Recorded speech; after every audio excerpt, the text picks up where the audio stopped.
Oh, nice headline. Oh, for the offseason. Jeez. I'm sorry. Virtually all the marquee free agents outside of Sasaki are off the board. And the Padres have not done anything in terms of additions, which leads me to believe the stories out there about the reality that ownership has said your payroll is 170 million. You got to pay 170 million.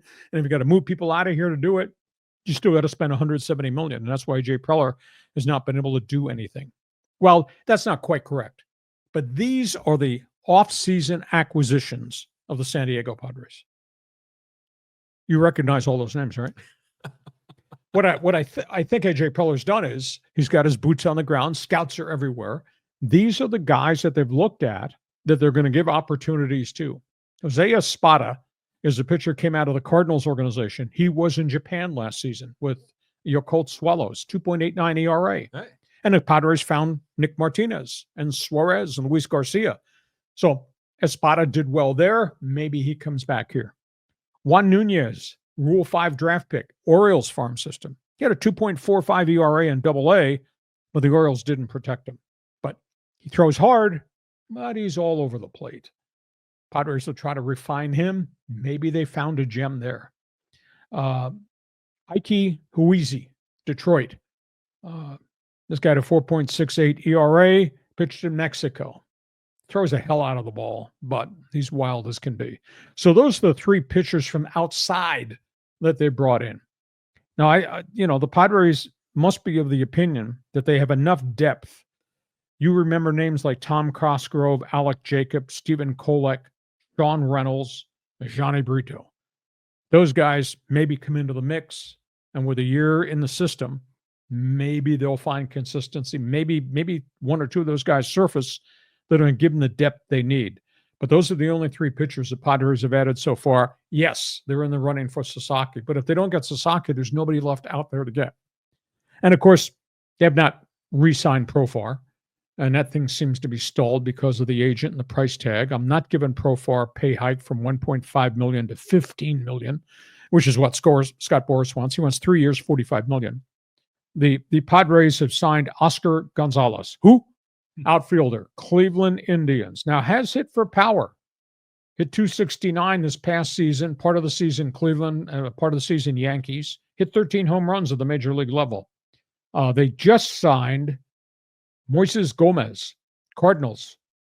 He's a 9-year minor leaguer, but he's hit for average in the minors 127 home runs in the minor leagues. So Gomez comes in as a super utility guy.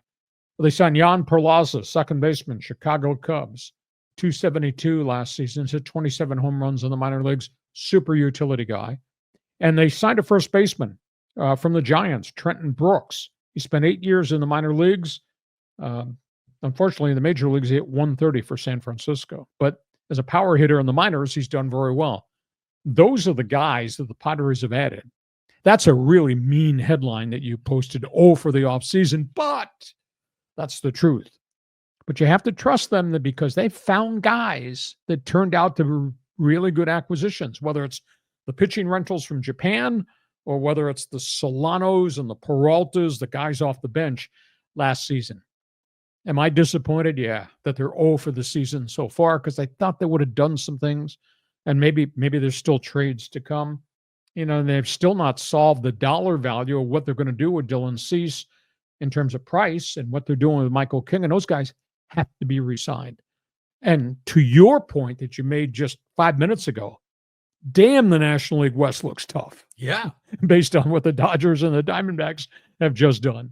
Yeah. I mean, it's unbelievable that A.J. Preller has his work cut out for him, but we never really thought the Padres were in on any of those big name guys like Corbin Burns or Juan Soto. So it was a matter of waiting for all these dominoes to fall. And then we start to get to the second and third tier of those free agents. But I'll bet you Preller's got at least 1 or 2 trades in him. Yeah. Either that or Preller's boots on the ground buddies have found a pitcher in Japan, or Nunez under the tutelage of Ruben Niebla becomes really special because the guy does throw the hell out of the ball and have been in the Orioles farm system. And he has found guys in the minor leagues, and we'll see. Can Gonzalez be a major league hitter? Is Gomez, who's done it all in AAA, can he be the guy? So those are all things Padres at this point in time. We still got, it's not even January 1st yet. So there's still windows to make deals, but a lot of guys are going off the board. Going off the board, yeah. Okay, that's Here we all go. things Major League Baseball. Last topic on the table. Oh, we're going to get some reaction to this. By the way, Fans Forum chat box is open. You have an opinion about what the Padres have done versus what the Padres have not done, feel free to jump on board. Last topic on the table. That's, by the way, our mascot who has just joined the fold. Who is that dog's name? Sniffer. Sniffer. Sniffer has seen a few fastballs in its career. I think I'm going to escort him out during the live stream. Yes. Sniffer. I think he has to go to the bathroom. Okay.